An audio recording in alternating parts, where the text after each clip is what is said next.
Hey besties, it is 2025 and you deserve to get the job of your dreams. In this unconventional video format, obviously this is not the regular because I am getting ready and you are getting ready with me. We're going to be talking about your job interview, so let's get going. If there is anything you should know about me, it should be that I'm such a mindset girly. I believe that your mindset can make or mar you. So before we start talking about the tips, please have a better mindset this year. Stop thinking that you will not get the job and praying for the job. It does not make any sense. You desire the job, you are putting in the work to get the job. So why not believe that you've already gotten the job? When you start saying things like there are no jobs, there are no good jobs, you are already going to attract nothing because you are proclaiming nothing. You are proclaiming negative. So how can you get positives with that? So learn to have a positive mindset regarding your job search. You are enough. You are valuable. So a company would actually want you because you are enough. If not you, then who? Who else deserves the job if you don't? Now that we have fixed your mindset problem, let's talk about other things. By the way, I'm not a makeup artist or anything like that. I'm just trying to do a regular schmegula makeup on my face. So let's say you've gotten the job interview already. The next thing I want you to do is to research the company extensively. And when you're researching a company, you're researching about their values, their mission statement, their about section, what objectives they're trying to achieve. Then even go deeper. Research about the location itself, especially if you don't live in the city you are applying into. Now, the reason why you need all this information is when they ask you, why do you want to work for us? You're not just going to be saying something that is very regular and schmegula that everybody says and is actually a lie. Things like, oh, I'm very passionate about your company. How can you be passionate about our company when you don't even know us? To answer that question, you should be talking about their values, talking about their mission. If in the team you are trying to get into, there are specific goals they are trying to achieve, that's the time you're supposed to be talking about it. Now, it's that research you've made that will give you the ample knowledge so that when you are talking, you are making sense. They know that this person knows their stuff.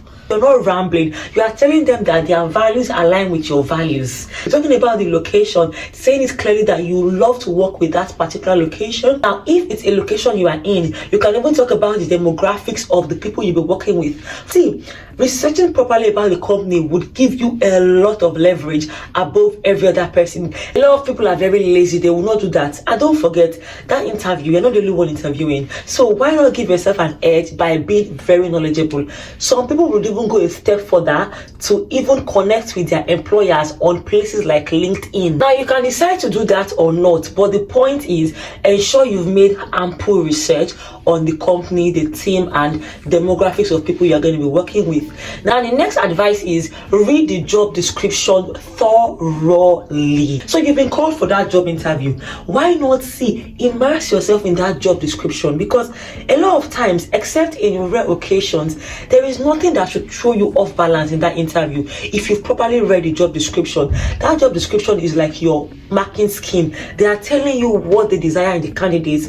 In that job description, you will see what they are looking out for. So when you know the job description properly, number one, it helps you know what to say, because whatever skills, strengths you're going to be talking about, it's going to be in line with the job description. So you've literally gotten the cheat code to pass the interview.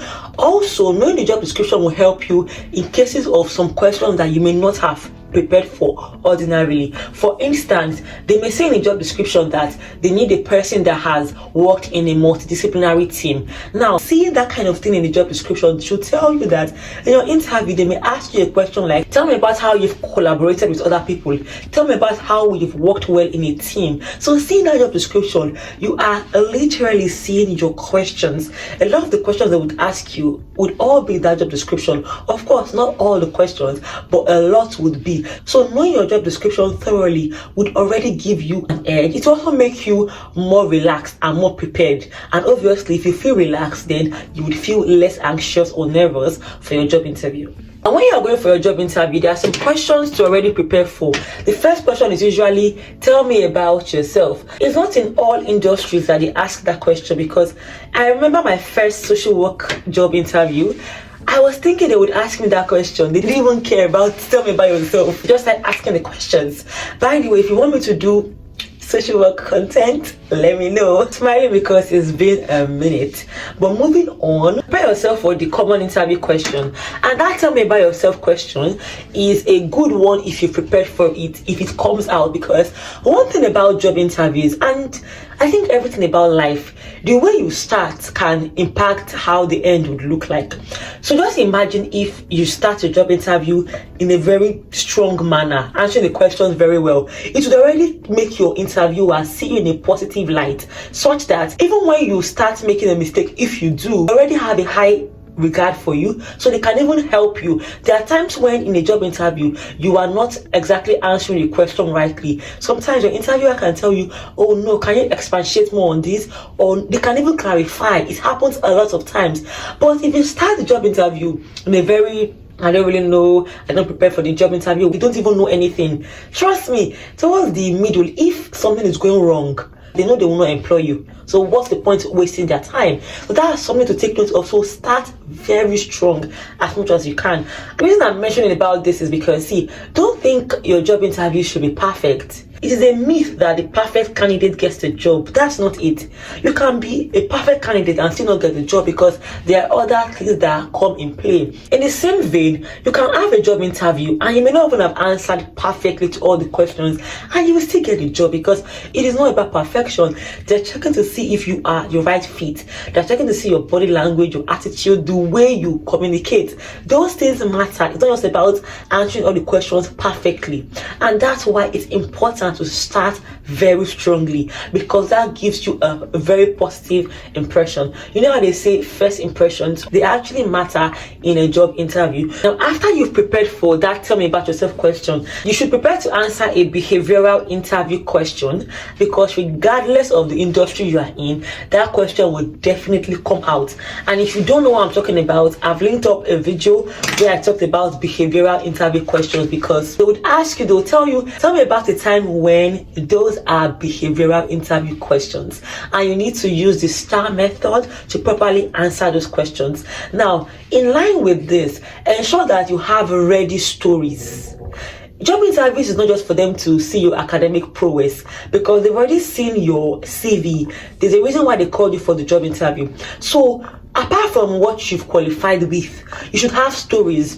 That forms part of your job experience. So when they're asking you, tell me about the time when, you are giving them stories from your job experience. Now, there could be a situation where you don't even have a story. Maybe they ask you a question that you've actually not encountered. Maybe they tell you, tell me about the time where you had a disagreement with a colleague. Maybe you've never had that experience, but you should have ready stories. See, in that interview room, you must be thinking very fast. So if you've not had that experience, just think, if you had that experience, what kind of story would you be giving? And you will say it. They're not trying to check if all the pieces fit together. They're just trying to ensure that you understand what the job requires. You understand what you're meant to do if the situation warrants for it.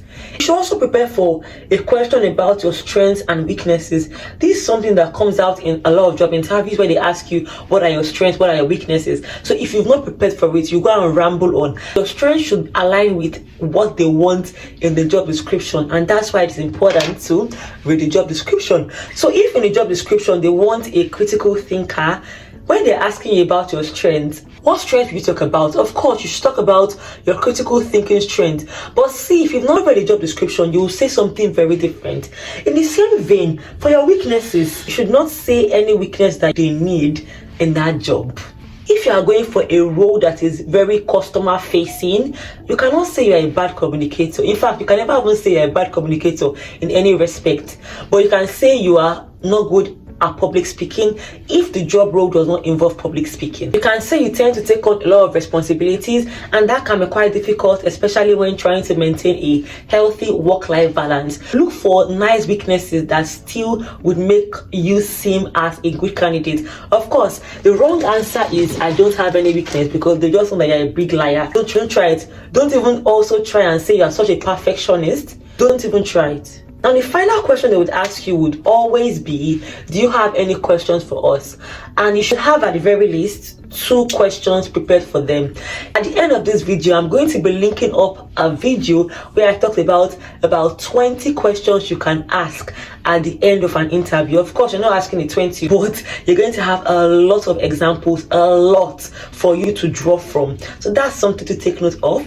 Now, when preparing for these interview questions, you can also have a mock interview. A mock interview is where you are preparing yourself for the interview. So right now I can be having a mock interview where I'm looking at the mirror right here and I'm just preparing myself, saying that okay, if they ask me this question, this is what I will say. Now you can do this mock interview with a friend.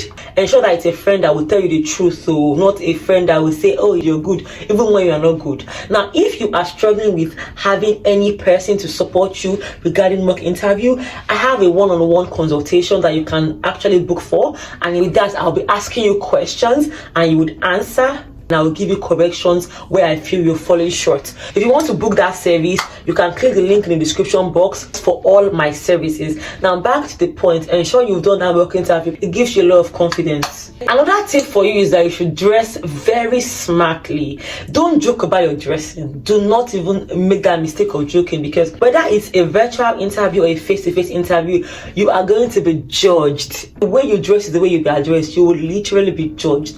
Don't go there wearing sneakers or go there wearing jeans unless the industry is very unique, because obviously if you are going for a job interview like a fashion job interview, maybe the dressing may be different, I don't know. But for a corporate job, whether it's even a job as a carer, ensure you look very smart. As a lady, you will not go wrong with wearing a dress, well covered of course. And as a man, it depends. There are some industries where you require to wear suits, and there are some others where you should just look corporate. As a lady, you can wear skirt, you can wear trousers, but let them just be corporate looking. Don't just dress as though you are going to a party or you're just going down the street. Look put together. And when it comes to colors, the safest color is definitely black.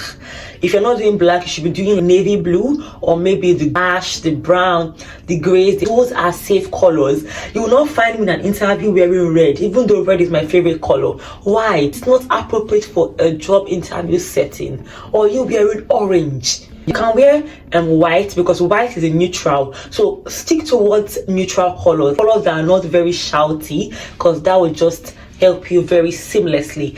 I have not finished my makeup because I don't even have my complete makeup items. We're going to work with what we have. But before I go, let me just let you know something. If you've gotten that job interview, there's a reason. You are not the only one that applied. They did not call a lot of other people. So breathe in and out, because I get a lot of comments. People are saying, oh, I'm anxious, I'm nervous. It is normal. Nerves are normal. But see, still go forward regardless of how you feel. You've gotten so far, you can still do it. You can get to the finish line and actually get your dream job and come and tell me, Ada, I got the job, because that's the favorite thing I love hearing. As I said earlier, I'm going to be linking up a video about the questions you need to ask your interviewer after the interview. And let me show you how I look. Oh, I should have filmed in this place, not in the bathroom, because it's giving.